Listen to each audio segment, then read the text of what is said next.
Hello everybody, this is Boy123 here with yet another Minecraft 1.3.1 tutorial. Last time we checked out the NPC village a little bit, and you saw me build a simple fountain. Well, I'm going to show you a lot more of the technical stuff that was introduced in the game for 1.3.1, and look at that jockey. He's just a marvelous creature, that is.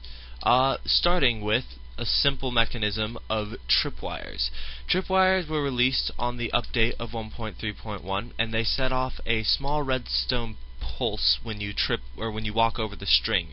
You can make them pretty easily by using a wood, a stick, and I believe an iron ingot, but I'm not sure. I will have to double check on that.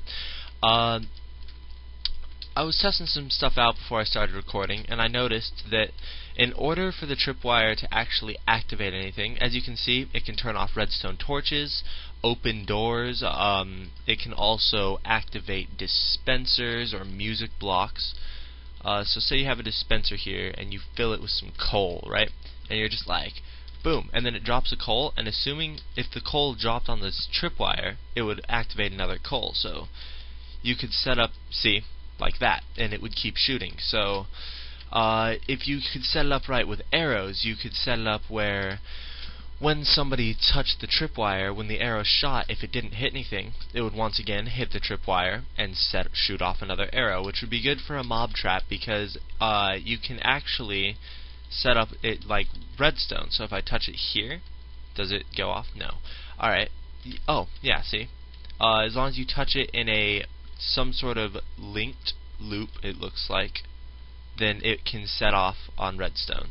There are a few more technical things, but just like redstone, it's more stuff that you just kind of have to test on your own and work out as you play the game. So yeah, there's that.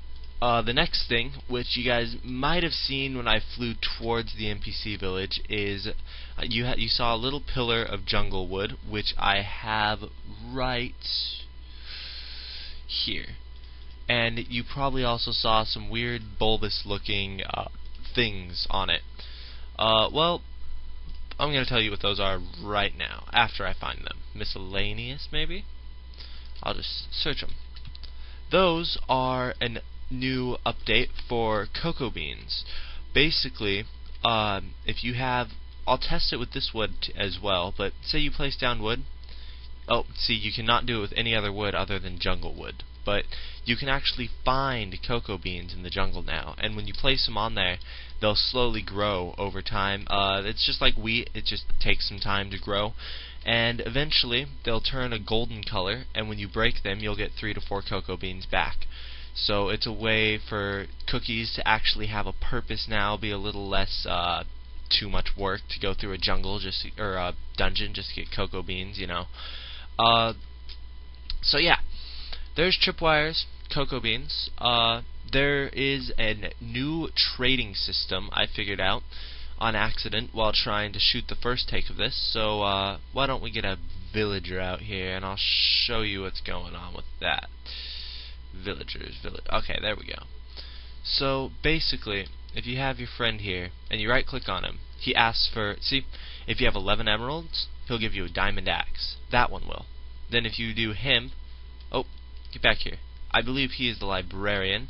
If you give him 3 emeralds, he'll give you 1 bookshelf. And so on and so forth.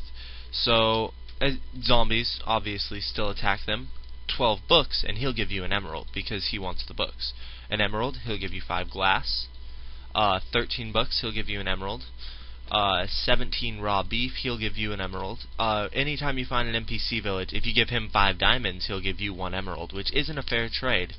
But, you know, I mean, you'll never know what you're going to run into. 3 emeralds for some leather pants, 5 diamonds for an emerald, 9 gold, or 9 iron for 1 emerald.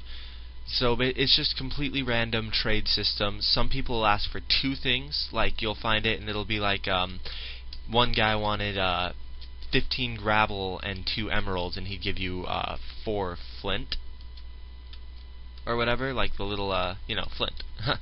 So there's the trading system there. let's go through these blocks one last time here. How you work the tripwires is you put one hook down and then you connect it with another hook with string. So string actually has a function now where you can string it together in rows, and yeah, so that's pretty nice. What else was there that I wanted to show you today? A couple of the commands that are new. As you can see, I was playing with them a little bit.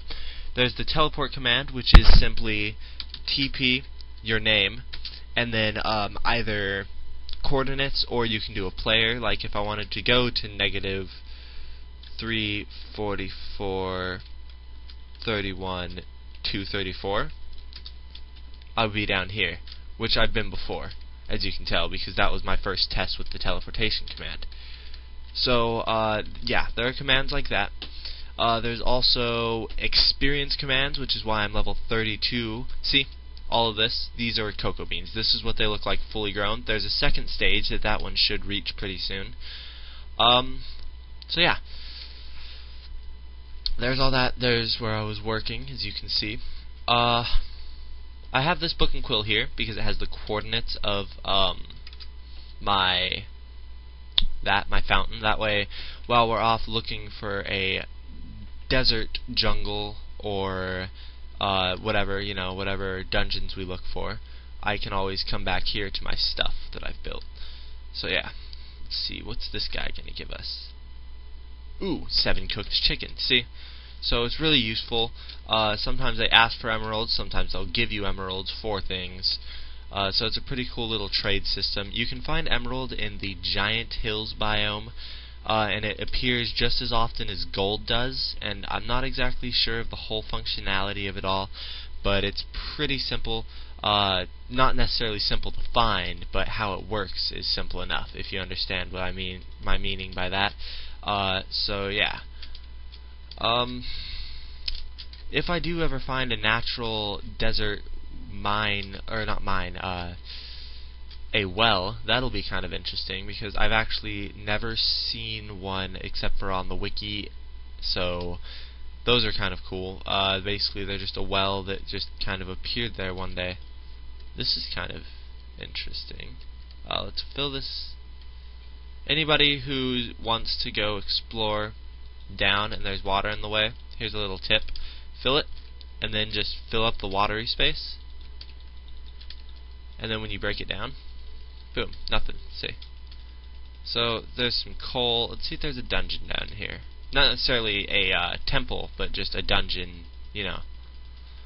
Ooh, lava and water, which is always good. Some obsidian, which for those of you who didn't know, here's a little piece of trivia. Obsidian doesn't spawn naturally. It will appear, of course, but it doesn't actually spawn unless you like, water will run into lava as soon as the world generates even, but the actual obsidian itself doesn't actually spawn by itself. So that's, I always thought that was interesting.